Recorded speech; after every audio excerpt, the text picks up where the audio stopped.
Two Pennies Podcast. I am your host, Nino. I'm asked again to give my advice or my 2 cents on the relationship tip. I'm getting a lot of feedback and people really want me to discuss relationships like I'm Dr. Phil, but I appreciate it. First of all, click that subscription button. Again, I appreciate all the support.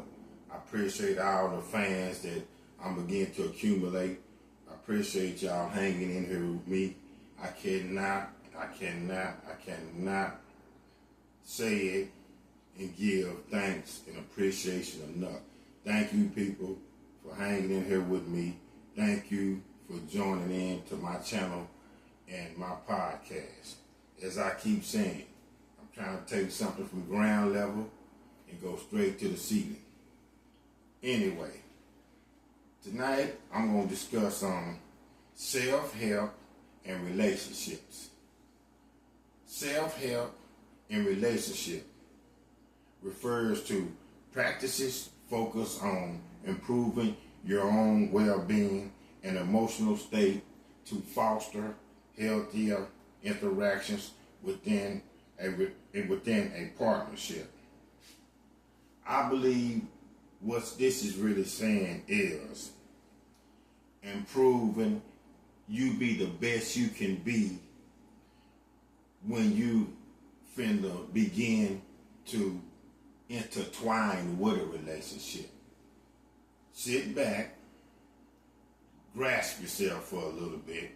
You know how they always say, when somebody speaks, think before you speak. Kind of take that kind of antidote. Before you get in a relationship, go through your pros and cons. Make sure that you the best that you can be. Because you want to be the best that you can be before, and I'm not saying before you enter in a relationship or attempt to enter into a relationship, your partner is not going to be the best they can be. But just in case they're not, you want to be at your fullest potential. The worst thing either or all partner can do is one of them need to be straight up excellent when it comes to being solid. Because if one partner is actually slipping or hasn't stepped up to the plate or not bringing it like they should, the other one has to be strong. We don't need two failing grades that's trying to make an A, if you get my example, what I'm trying to say. We don't need two students that's flagpoling all over the place. All of a sudden, they want to try to make straight A's. That's my example is when I'm talking about this relationship deal. Often, setting boundaries, practicing self-care, developing self-awareness, and prioritizing in individual growth to contribute positively to the relationship. Sit down,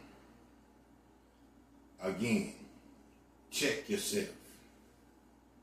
Know your boundaries. Stick to your boundaries. Don't go outside your box. Practicing self-care development. If I haven't said it once, I haven't said it 1,000 times. And if you haven't heard it once, you'll hear 1,000 times. You can't not, how can I say this? You can't not build somebody else up, or you can't not have somebody else at their best if you're not at your best. You can't critique. You can't try to mold. You can't try to take a rough draft and make it a thesis or a finished product if you're not a finished product. So, self-awareness,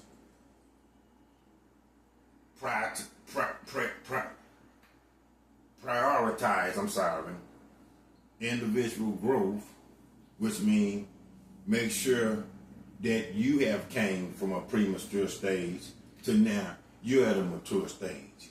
Because relationship does have stages.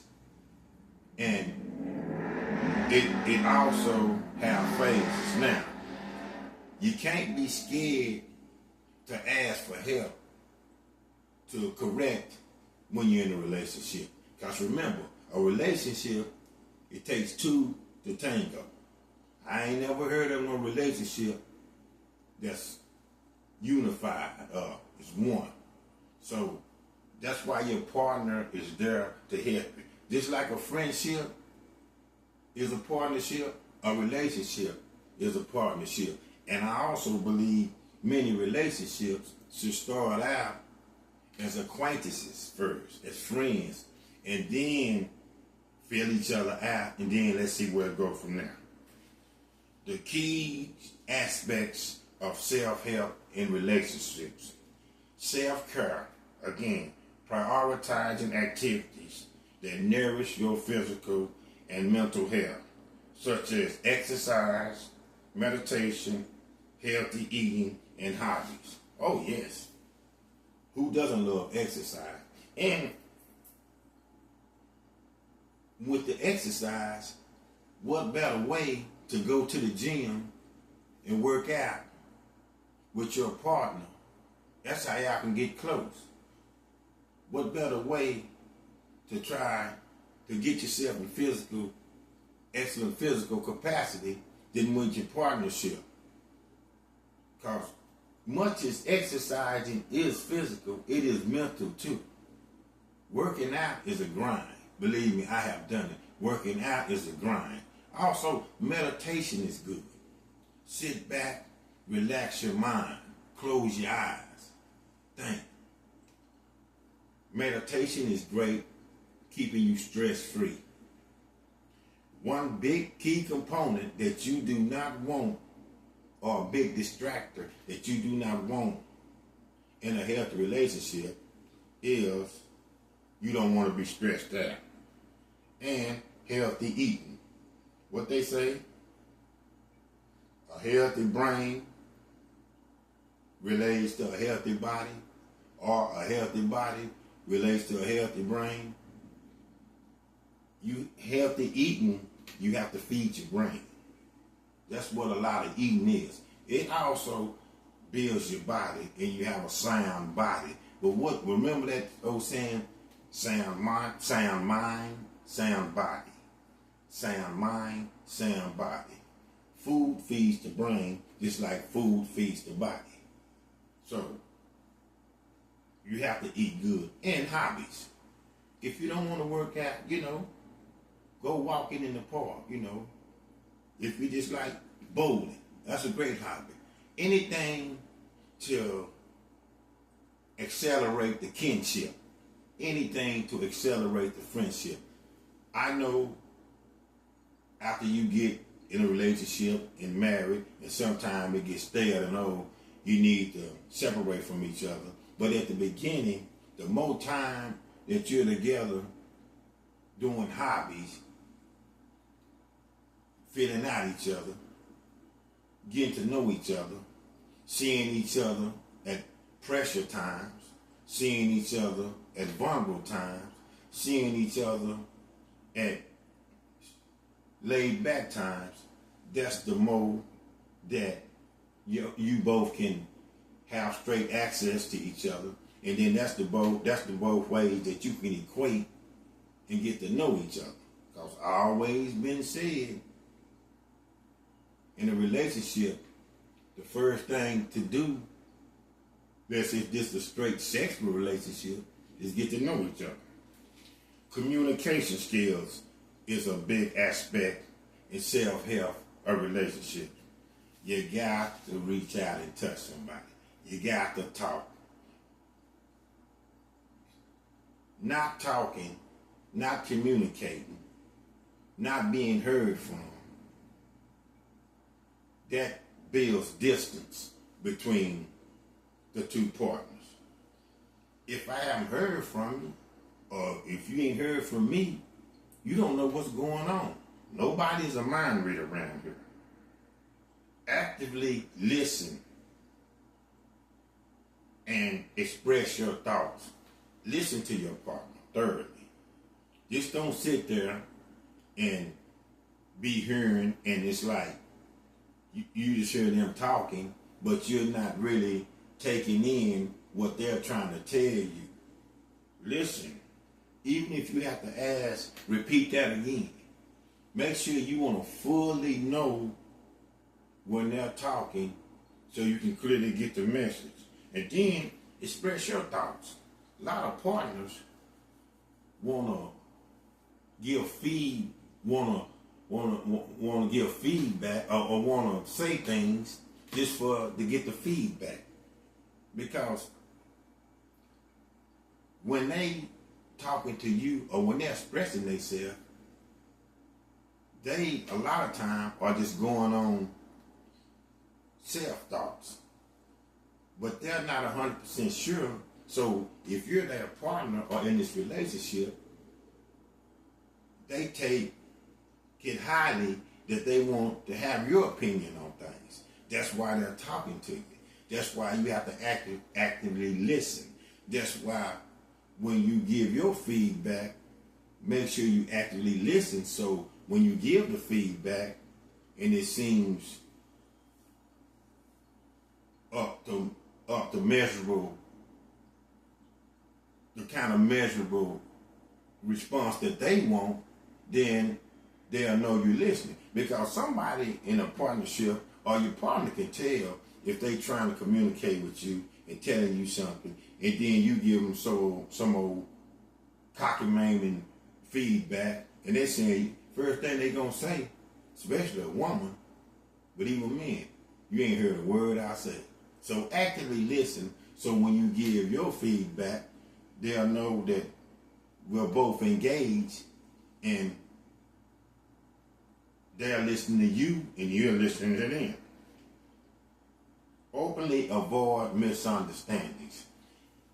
I can say this about misunderstandings. You can try to avoid them, but they're going to happen. But what you try to do is diffuse the misunderstanding. Instead of just prolonging it, somebody be the bigger person and say, okay, we're going to cut this right here. We're going to stop this right here. We're not going to keep going back and forth. A lot of times with misunderstanding, it's always somebody wants to get the last word. So see, that's where the argument and that's where the conflict comes from. Because instead of somebody having enough wit and somebody smart enough and intelligence to say, okay, I'm not going to keep going back and forth with you. Because instead of defusing, the misunderstanding is only gaining momentum. But somebody has to be the bigger person and just say, okay, let's stop it here. Instead of being tit for tat or showing petulance, going at each other, let's find a way to try to put this so-called light fire out. If it's a light fire. Let's try to suffocate the fire and then kill it all at once. Self-reflection. Regularly examining your own behaviors and emotions to identify areas for improvement and personal growth. Again, the key thing to a lot of relationships that people don't want to admit or don't want to write down on paper or don't want to just testify and come clean with is that you have to start with yourself. You can't be pointing fingers. If you correct yourself, if you control your behavior and your emotions, then you can, how can I say this? You can accompany somebody else to help control their behavior and their emotions. We don't need to, again, keep, well, she said this, that's why this and this, and he said this, that's why this and this. No. The most constructive criticism I think a lot of times is, and it doesn't be pointed out enough, is people be in denial about their self. Don't persecute the other person. The judge and the jury should be yourself. Because always just been said, it always take two. If you cut it and correct yourself and have your emotional growth and your emotions contained, then that other person over there that haven't have their emotions contained or simmered down, then they'll just be over there arguing to themselves. You get people like that. When it's two people in a relationship and say basically they're both just having disagreements about things. So again, just kind of what I said just prior to this. If one of them is smart enough, just cut it short, and I'm not gonna keep going back and forth, even if you gotta be quiet, because you just want to be quiet to everything, snuffed out, to all the going at each other and at each other's throat, all that can cease. Then if you just be quiet and that other person is over there just find themselves talking to themselves and everything, then they'll look up and say, man, something's wrong with me because I'm living here arguing to myself. Self-esteem building. Cultivating a positive self-image by acknowledging your strengths and accomplishments to feel confident in your relationship. Well, yeah, you want to be confident, but you never want to have low self-esteem. I done seen so many men do this to women, and they are nothing but manipulators and controllers. They will belittle women. They will take their dignity. And these women are really beautiful people. But what happened is they love that so-called partner that they seen, that they thought was going to be their partner, that actually ended up being a monster. But see, in the beginning stages, that partner or that man that was belittling that lady or that woman showed all the goodness. See, the devil can start out nice till he sink his claws into you. And then once he sink his claws into you, then his true colors were going to come out. And that's what happened. Once they got the woman, how they under their control, and they had her mental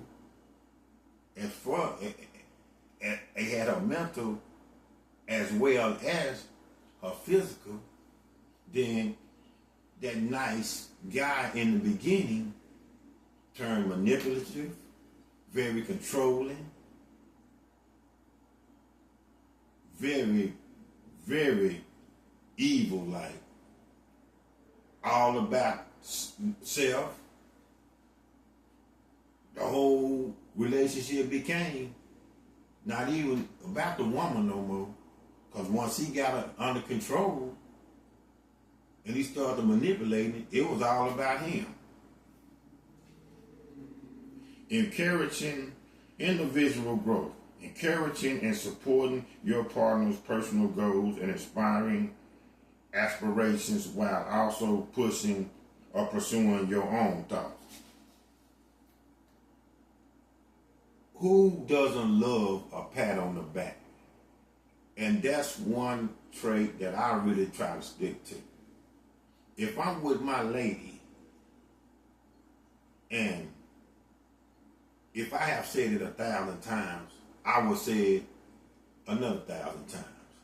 You doing a good job. I don't know nobody who doesn't like being overly complimented, because compliments is not nothing but this another way of self-assurance. But you'll get people be thinking or be saying, oh, well, you giving them too much credit. Why you compliment them so much? Why you always patting them on the back? Are you just kissing this? Are you just kissing that? No, I'm not kissing nothing. But from a woman to a man, and if you have your own personal interests and your own goals that you're accomplishing, even if I don't get the mutual pat on the back, I'm going to pat my lady on the back, because I want her to smile. I want her to see, listen, you have finished your goals. You are accomplishing your goals. Your hard work paid off. But keep going, because so many people can start something for it's goal oriented, but if they don't see no production out of it, or they don't see no increase and it's getting better, then they'll give up. And that's where it comes, applaud them, pat them on their back, give them praise. It's not nothing wrong with that. Why people today don't like to give praise to people? Why a man in a relationship with a woman don't like to give praise to his woman? Okay, maybe the woman should give praise to the man, but just because you're a strong man and your lady is supposed to be, you're supposed to be the strong part of the relationship, and she's not necessarily the weak part, but you don't see her on your level as well as being the strong,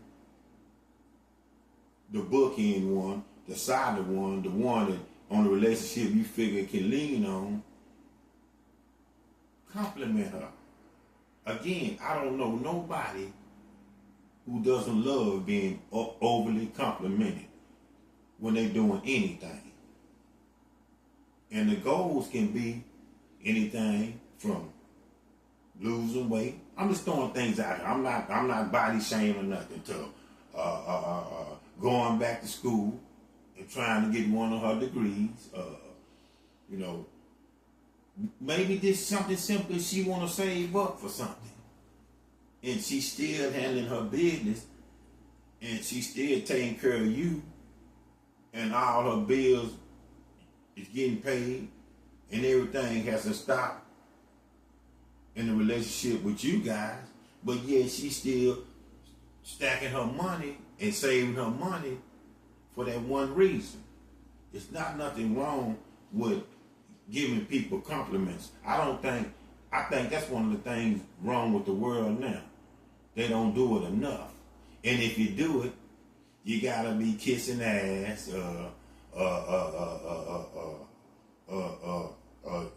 you up to something, you got a motive behind that. Why, if you're in a relationship, complimenting your partner, gotta be something behind it. Can't it be genuine? Self-help can benefit relationships, reduce conflicts. We don't want no conflicts. I know they're gonna be there, but we gonna work on ways of when that tension is building up and possibly conflictions are in the area. We're gonna see a way we can snuff that out. And I know it's been said, and it's true, in a relationship, when everything is going too good, that's where you gotta be leery. Because it's gonna be conflicts. And I believe that's true too. When everything is going real good in a relationship, and you never have no conflict, no disagreeing, everybody is always smiling, I'm gonna keep it a buck with you. Somebody is being unfaithful, disloyal, somebody is playing off, somebody is cheating, somebody is deceiving others. Because I don't care how beautiful the relationship can be. I don't care if you can be on the same level financially, spiritually, your faith, your honor, morally. It's gonna be a little confliction because that's life and that's how it goes. And it's also been said in great books on relationship tips and everything, it's not nothing wrong with a little confliction. Because you know what confliction does? It doesn't do nothing but make the makeup better. And you know when it's time to make up what usually happens now. Stronger connections. When you are well balanced and comfortable in your own skin, you can build deeper intimacy and connection with your partner. Yeah. When you 100 with you, and when you comfortable with you, no matter what shape, what size, because who says that you gotta be this way, or you gotta weight this way, or you gotta wear your hair this kind of way, or you should wear these kind of clothes? If Tanya is comfortable in Tanya's skin, Tanya gonna be a bad lady. Tanya gonna be ready to get down when it's time to get intimate. Tanya is gonna have a strong connection with her partner. If Byron is comfortable in his own skin, if Byron is a certain way, if Byron likes the way he wears his clothes, if Byron likes the way that he conducts himself when he's around a crowd of people, if Byron loves Byron and comfortable in his skin, why should anybody on the outside with their eyes trying to be glued on the inside watching Byron and Tanya do their thing? Why should Byron and Tanya care? Because they're comfortable in their skin. You can't worry about what the outsiders are going to say, because a lot of the outsiders are miserable themselves. And if you sit up and worry about what that outside interference is coming with, or what that outside criticism is coming with, your relationship will never build to nothing where it can be finalized, so we can live happily ever after. Because I have known in this world long enough, people root for you, but people root against you too. And you can bet that and take that and you can take that to the bank. Improve resiliency. Self-care practice can help you cope with relationship challenges and bounce back. Yeah, don't never give up. You gotta be resilient. You can't have one big hiccup, or you can't have one big blowout, or one big, how can I say this, something goes in the relationship, and all of a sudden then you want to pack your bags, wave the white flag, throw in the towel and say it's done. No. See, you bounce back, that builds character. And you're not the only one that went through that. Again, you're going to go through that.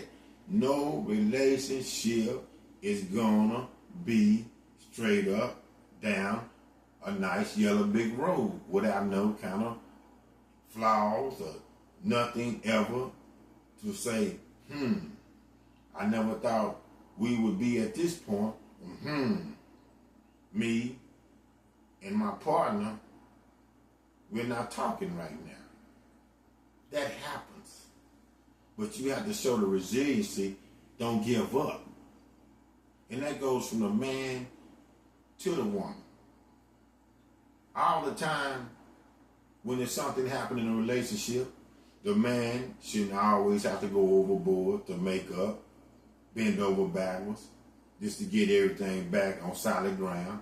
And all the time, the woman shouldn't have to go overboard to bend over backwards to get the relationship back on solid ground. No, resiliency should be from both of you guys. the man and the woman.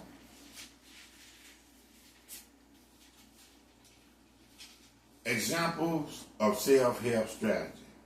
Please learn to say no, setting boundaries by declining requests that don't align with your needs. You can't say yes all the time because you're not going to really mean it. And it's going to hurt the relationship more often than it's going to be the fix for the relationship. You have to be honest. Say no. That's good. You ever heard that saying when in the offers of when celebrities get big and they have yes people? Yes, yes, yes, yes, yes. Yes, yes, yes, yes, yes. Yes, yes, yes, yes, yes. Because they scared to tell the celebrity how they really feel. So they're going to say yes, yes, yes, yes, yes. You can't be like that in a relationship. A relationship is constructed on being real, being loyal, being honest, trust. When I ask you something, or if I ask you something and you don't feel like that's not your cup of tea, or you don't want to indulge in it, or you don't want to go down that route, you say no. You don't do nothing. You don't say what I want to hear. You say what your heart tells you and you want. And the same applies to me. Because if you keep doing that, all that's going to end up in the end is the real truth going to come out. Then y'all will be in another heated confrontation. Because see, this is where the confrontation going to come from. I really told you something. Yes, you wanted me, okay, we're going to use an example like this. I wanted to cook for you, and you know this was our anniversary, or you know our anniversary was coming up. So, in a week. So, this whole week leading up to our anniversary, this is your lady friend. I just want to chill, get things together, and then set our date for, say, anniversary in 5 days. The 5 days leading up, the 4 days leading up to the anniversary, your lady just want to chill, get her thoughts together on y'all anniversary. But here go your homeboys want to come through and play dominoes, say,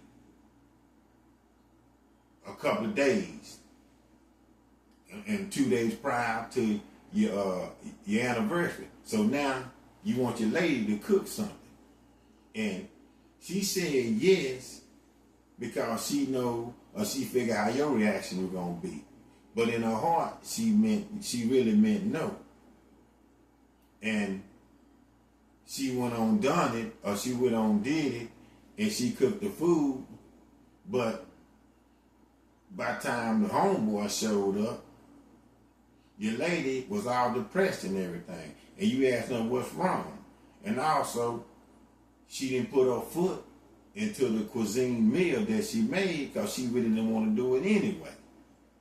And then when you ask her what's wrong, and she's depressed, and she half-heartedly cooked the food, she said, I didn't really want to do it, but I know you didn't want to hear no. But she should have told you no. You see what I'm saying? Learn to say no when you love somebody, because it's not nothing wrong with that. You showing them more love by saying no than by being a yes person. Practice active listening. Fully pay attention to your partner. Fully pay attention to your partner's perspective without interrupting. Let your partner talk without cutting them off every 2 or 3 seconds or 2 or 3 minutes. And you know what, peeps? I'm going to keep it 99-1 with you. Your guy, old Nino, had to learn that. I had a lady friend, and she would be talking, and I steady was cutting off. Not on purposely, but what she was saying just had me so excited, I had to hurry up and get my response back instead of letting her fully get out everything she wanted to say, completely finish what she wanted to say. Because she never said nothing about it in the earlier stages, but I believe that was some of our biggest problems why we end up disconnecting from each other, and then just end up going our separate ways. Because I had to learn that, and it's not me doing it purposely. I just be like either excited, or if it's something that I think negative, I be hurry up and want to give my little response to it and try to turn a negative situation into a positive situation by saying this and that. But through all of that, I was interrupting her. And in some ways, that can be very rude and disrespectful. Because when you're talking, whether it's man or woman, you want to get out everything you want to say, and then you want a response. But when every time you're trying to say something and somebody cutting you off, that can be very annoying. The I statements, using I feel phrases to clearly express your emotions without blaming. Don't say I feel. Just say, I don't like this. Such and such a thing like this. And you can say I, but when you say I feel, you can take that 2 or 3 ways what I feel. Because you're being honest, but like saying, I feel that you shouldn't have did this. I feel like you shouldn't have gave your daughter such and such a money to go to this concert. And I'm talking about that. This is not a married couple. They're just in a relationship, and the man has a daughter, and the woman that he's in a relationship is not the mother, but he confides in the lady that he in a relationship about everything, and he says something like, well, I gave my daughter some money to go to the concert and see such and such, and say Chris Brown or somebody like that. Well, then the lady gonna like, well, I feel you shouldn't have done that because this is a school night and she's gonna get in late, and plus, she is not nothing but 16 years old. She needs proper chaperone. I mean, who she going with? Did you, are her friends quality people? Are they very responsible? So the I feel clearly expresses your emotions without blaming, but it can be a nice way of doing it. It can be a nice way of saying it without blaming or getting around to it. It can be like, I feel this, kind of like curving the whole deal. But still, the whole scenario is when she said, I feel, this is what I believe, she still got some doubt that something was going to go wrong. Because again, remember, the I feel comes from, I'm going to just say this without straight up pointing the finger or blaming you for letting her go to that concert. She's 16 years old. Did you check out the people that she went with? This is Chris Brown, and it was a school night. Conflict resolution skills. Learning healthy techniques to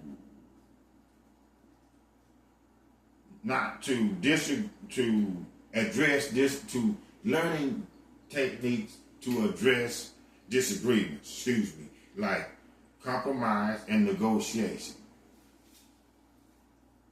We just don't want to have no argument, but it's going to happen. So this is a lot of techniques, I believe, that you can handle this. Somebody has to be quiet. Somebody has to be straight up the one. No matter what's said on one end, this, try to ease it on out. Techniques which when, okay, well then, instead of us going at each other's heads, let's try to compromise. And you know, a lot of times compromise is not good, but let's try to simplify this the more we can, the best way we can, without getting in a disagreement. Let's try to minimize this, make this as easy as we can make it, even though inside one person's brain, they probably disagreeing, just like inside one other person's brain, they disagreeing. But you don't need to be going back and forward all night. The techniques, I believe, is, like I say, that this somebody has to be the talker and somebody just has to be the listener. We both can't be just just talking, because when you're both talking, nobody is hearing nothing. When you have a talker and a listener, then you have a resolution that's around the corner or that's knocking on the door. Seeking professional help. Consulting a therapist or counselor if you encounter significant relationship challenges. Yes, please do. That's what therapists get paid for. It's not nothing wrong with getting a little help out from a doctor. Now, I know the fees and the price will get in your pocket or get in your purse, and that's one of your biggest concerns. But if you really into this relationship and there are challenges and there are uphill struggles and you're going good, then all of a sudden it's like the whole bottom fell out. Or even if y'all are happy, then all of a sudden y'all are sad and you don't know why. Then it's doubts in your head. Because therapy, a lot of times, is just basically mentality. That's all it is, mentality.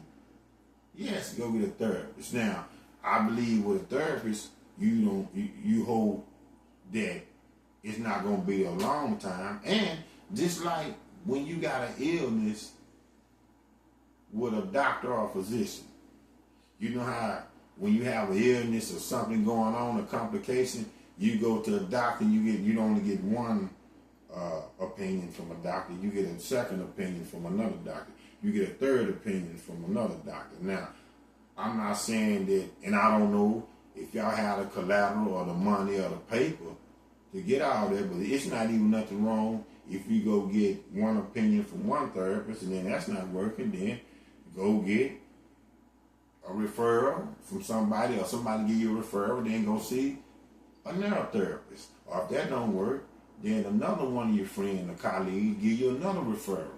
And then go see another therapist. And it doesn't make a difference how long you've been in a relationship that's saying you got to go see a therapist. You can be in a relationship 2 weeks. You can be in a relationship 2 years. You can be in a relationship 20 years. Sometimes a therapist just needed. And it can be a little tedious thing that's all needed. It don't mean nothing. It don't have to be nothing long and down and out. It can be just a little something that just needed a professional expertise that beforehand y'all relationship seemed from your eyes and his eyes was one of the all-time greats. And from that little expertise, from that professional help, it can get back to be one of the all-time greats relationships. Self-help and relationships. This is Nino, another edition of 2 Pennies and my 2 cents.